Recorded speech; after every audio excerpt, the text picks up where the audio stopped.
Morning mga lods. Ayan, warm up muna tayo. Warm up. Para iwas ipit ng mga ugat-ugat. Yan talagang proper. Warm up ka muna. Ayan, maliit na dumbbell lang. Sapat na. Para mabuhay yung mga muscle, mga dugo. Ayan lang. Kaya ikot-ikot lang. Back day tayo ngayon. Back day yung program natin. Ayan. Ikutan ng mga braso, kamay, up and down. Up and down lang. In and out. In and out.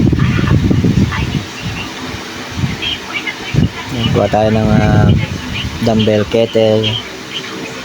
Twistan natin yung back natin para ma-activate pag tayo nag-program na. Bale, mga ilang program lang naman sa back. Hindi man kailangan na madami. Mahalaga na hihit mo yung back mo and nasa proper movement.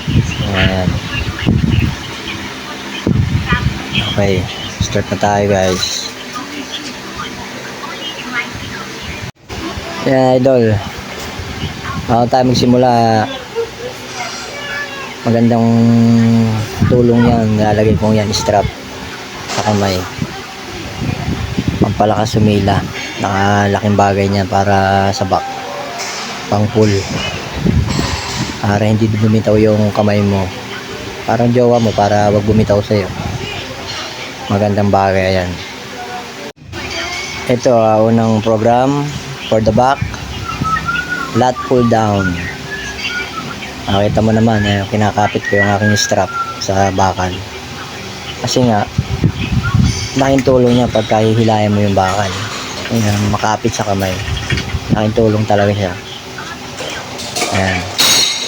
Kailangan naka-proper position. Ayan. Hindi ka masyadong hihiga. Hindi rin masyadong naka-move yung chest mo sa harap. Kailangan yan. Sakto lang.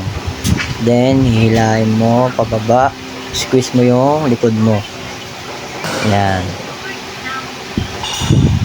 3 sets yan. 8 to 12 repetition.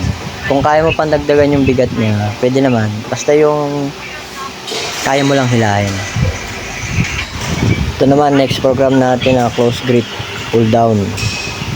Same lang din ng position.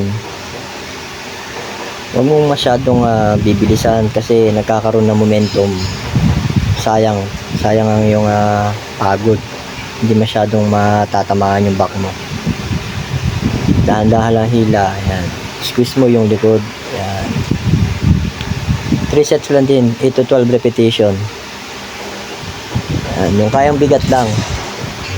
Ito, third program natin, reverse grip barbell row.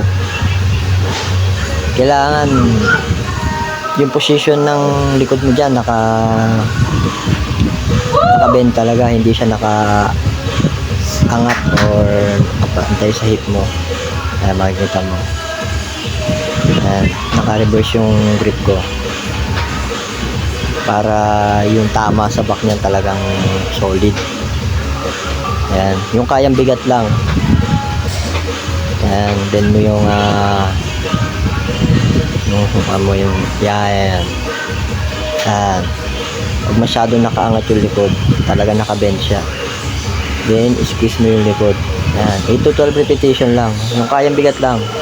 3 sets. Hindi mo kailangan naman bigat yan. Kasi, delikado rin yan. Maganda pa dyan, meron ka dapat alalay sa bewang mo. Suporte. Ayan. Yung mo lang. Flex mo. Ayan, para magdumalo yung dugo. Flex mo lang yung back mo. Ayan. Para ma-squeeze. Ayan. Flex lang. Kita naman nila. Hindi pa pogi ka konti. Ito sunod na program natin. dumbbell ay nakadapa sa bench, incline. Ayan, sarap niyan. Ganda ng tama din sa back. Ayan, squeeze mo yung likod mo. Yan, kayang bigat lang ulit. 3 sets, 8 to 12 repetition. Ayan, dahan-dahan lang. Yan, sarap ng tama sa back niyan. Try mo yan. Ayan.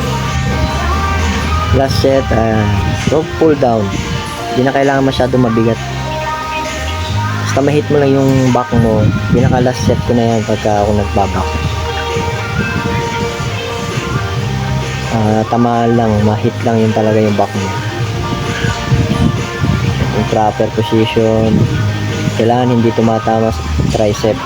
Kailangan back talagang tinatamaan. Kasi yung iba, tricep ang tinatamaan, sayang. Dahan-dahan lang. Ayan. Last set na yan. 3 set, 8 to 12 repetition. Yung kayang bigat lang din. Yung kailangan mag-heavy. Okay. Then syempre, after ng workout, flex-flex ka na konti. Punas-punas. Tingin-tingin sa salamin. Ayan, flex ng konti. Ayan, para naman poging tignan. Diba?